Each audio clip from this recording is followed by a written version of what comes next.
കേരളത്തോടുള്ള നിങ്ങളുടെ അദമ്യമായ സ്നേഹവായ്പാണ് ഇന്നത്തെ ഈ കൂട്ടായ്മയിൽ ദൃശ്യമാവുന്നത്. നമ്മുടെ നാടിനോടൊപ്പം എല്ലാ തലങ്ങളിലും സഞ്ചരിക്കുന്നവരാണ് പ്രവാസികൾ. പ്രത്യേകിച്ച് ഗൾഫിലെ പ്രവാസി സഹോദരങ്ങൾ. നാടിൻ്റെ ഓരോ ചലനത്തിലും ഭാഗഭാക്കാകുന്നവരാണ് ഇവിടെയുള്ള പ്രവാസി സഹോദരങ്ങൾ. അതുകൊണ്ട് തന്നെ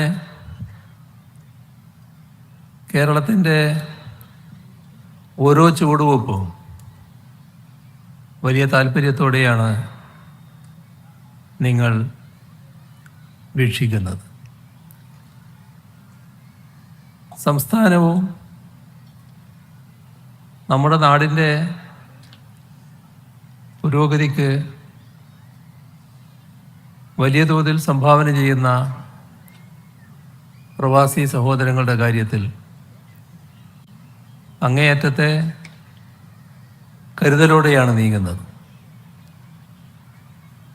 ഇവിടെ പ്രവാസി സഹോദരങ്ങളിൽ പല തലങ്ങളിൽ പ്രവർത്തിക്കുന്നവരുണ്ട്. സാധാരണ ജോലി ചെയ്യുന്നവർ മുതൽ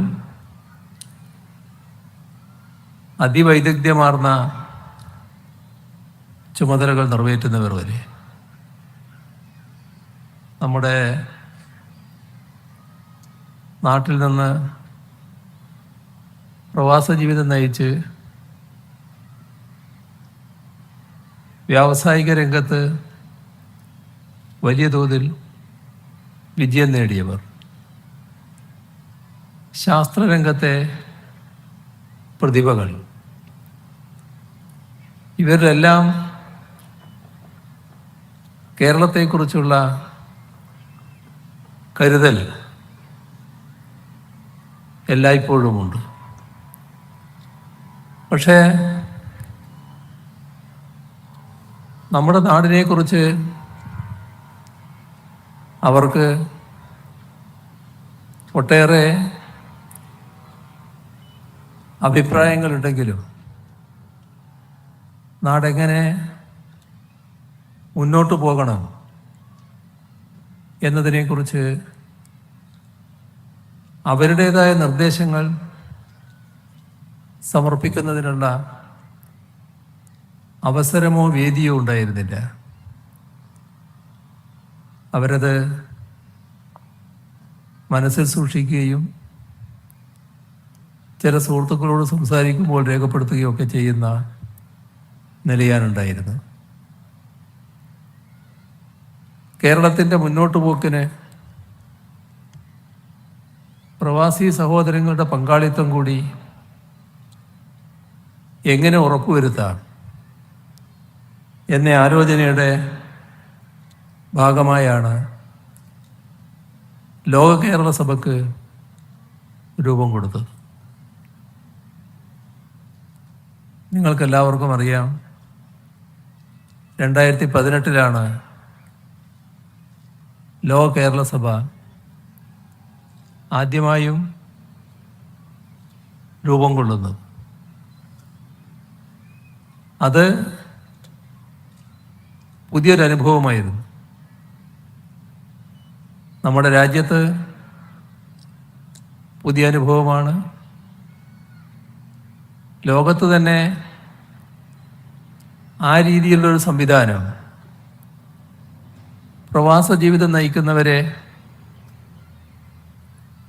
നാടിൻ്റെ വികസന കാര്യങ്ങളിൽ പങ്കാളികളാക്കുന്ന ഇതുപോലൊരു സംവിധാനം എവിടെയെങ്കിലും ഒരുക്കിയിട്ടുണ്ടോ എന്ന കാര്യം സംശയമാണ്. ഇത് നമ്മുടെ വിവിധ രാജ്യങ്ങളിൽ നിന്ന്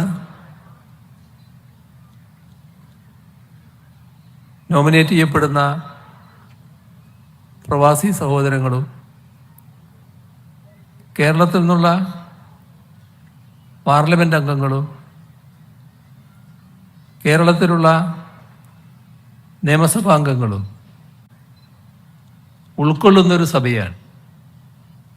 അപ്പോൾ എത്രമാത്രം വിപുലമാണ്, അതേസമയം എത്രമാത്രം മഹത്തരമായ രീതിയിലാണ് ആ ഒരു സഭയ്ക്ക് രൂപം കൊടുത്തിട്ടുള്ളത് എന്നത് നാം കാണേണ്ടതാണ്. അതിൻ്റെ സമ്മേളനങ്ങൾ